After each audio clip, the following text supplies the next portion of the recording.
Ang programang ito ay rated SPG. Striktong patnubay at gabay ng magulang ang kailangan. Maaaring may masiselang tema, lengguwahe, karahasan, sexual, horror o droga na hindi angkop sa... Narito na nga ang ating pagkaabangan bukas sa Abot Kamay na Pangarap.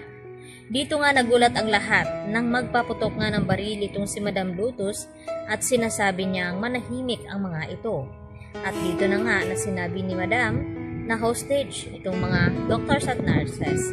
At kabilang na dito itong si Annalyn Santos, pati na rin ang kanyang ina at si RJ, at itong si Moira at Zoe.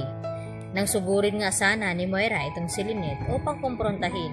At dito nga na sinabi ni Lynette kay Moira na talagang hindi na nagbabago itong si Moira at pagkitang tao lamang daw ang kanyang ipinakita sa kanila.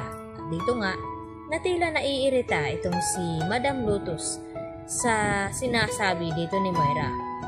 Kaya naroon nga ang mga ito at pinapapasok sa selda. Samantala, ito namang mga pulis na mga babae at warden ay dito na rin nawalan takas at kinulong ang mga ito. Dahil sinabi ni Madam na kasalanan daw di umano dito ni Giselle ang lahat ng ito kung sumunod lang damang daw siya sa kanyang pakiusap na sana pinagbigyan na makausap niya ang kanyang anak at mapagsabihan na huwag ituloy itong operasyon. Kaya naman, nangyari ang mga ito. Samantala, agad naman na tumawag itong si Madam Lotus dito kay Giselle at nagawa naman agad ng paraan ni Justin kung papaano mapaikot itong si Madam Lotus. At kumawa nga siya at inirecord ni Justin ang boses dito ni Carla upang makausap ang kanyang ina. At dito nga na nagpapasalamat itong si Lotus kay Giselle at pagkakawalan na nga niya itong ibang mga hostages. Subalit ay hindi nga lahat ang kanyang pagkakawalan ay pili lang lamang. At dito nga na ibinalita ng kasamahan ni Lotus na may pagkakawalan nga silang mga hostage at may iwan itong mga kamag-anak di umano ni Giselle. At ipinatayo nga itong si Moira at itinuturo kung sino-sino nga ang mga kamag-anak dito ni Giselle. At ang maiiwan ay itong ang sina RJ at Lynette, lalo na si Annalyn at Zoe at itong si Moira.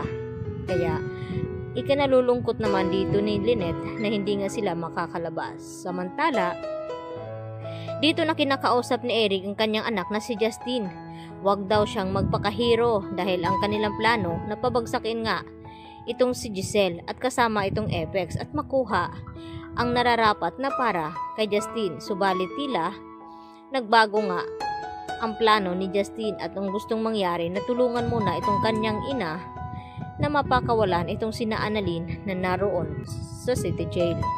At dito na nga na sinabi ni Eric na intindihin at isipin na mabuti ni Justin kung paano siya iniwan dito ni Giselle noon. At dito na nga may mangyaring masama kay RJ dahil sa gustong makatakas sila nang nakahanap ng pagkakataon nitong si RJ ay nilapitan ng isang inmates at kinuha nga itong baril at nakipagbunuan. At dito nga napinigilan ni Annalyn at Lynette itong si RJ. Subalit hindi nga ito nakikinig kaya agad nakaagaw pansin ng ibang inmates at tumayo at tinutukan agad itong si RJ at papalapit na tangkain na sanang babarilin ito. Kaya agad naman na umawat itong si Annalyn na wag daw ituloy. Subalit huli na nang maputukan na nga itong si RJ. Dito na nga ba makakabalik ang memorya ni Doc RJ na matagal na nga niyang hinihintay dahil sa kagustuhan nitong mailigtas itong sina Annalyn at Lynette sa loob ng city jail.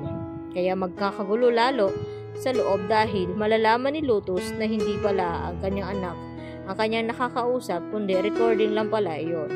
Yan ang ating patuloy na pakaabangan bukas at pakatutukan mga kapuso. Dito lamang yan sa Abot Kamay na Pangarap at huwag niyo po sanang kalimutan i-like at i-subscribe ang ating channel na ito. Hanggang sa muli, marami pong salamat. Bye-bye!